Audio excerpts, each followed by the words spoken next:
ಅತ್ತ ಕಾಳಿದಾಸ ಇತ್ತ ರವಿವರ್ಮ ನಿನ್ನ ಹಿಂದೆ ಬಂದರು. ಅಂದವಾ ಹೊಗಳಲು ಸಾಧ್ಯವೇ, ನಿನ್ನ ಮುಂದೆ ಮೌನವೇ.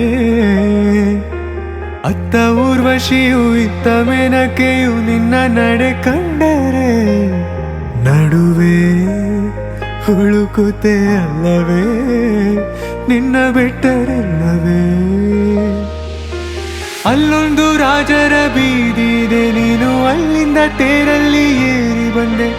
ಇಲ್ಲೊಂದು ಹೃದಯ ಕೋಟೆ ಇದೆ, ಇಲ್ಲಿ ಎಂತೆಂತ ಕನಸು ಕಾವಲಿದೆ. ಎಲ್ಲ ಕಾವಲು ದಾಟಿದ ಚೋರಿಯು ನೀನೇನಾ, ಹತ್ತಿರ ಎತ್ತರು ಬಲು ಎತ್ತರ ಎತ್ತರ ನಿನ್ನಂದವೇ. ಬಲೆ ಬಲೆ ಚಂದದ ಚಂದುಳಿ ಹೆಣ್ಣು ನೀನು, ಮಿಂಚು ಕೂಡ ನಾಚುವ ಮಿಂಚಿನ ಬಳ್ಳಿ ನೀನು. ನಿನ್ನ ಚಂದ ಹೊಗಳಲು ಪದಪುಂಜ ಸಾಲದು, ನಿನ್ನ ಕಣ್ಗಳ ಕಾಂತಿಗಳಿಂದಾನೆ ತಾನೇನೆ ಊರೆಲ್ಲ ಹೊಂಬೆ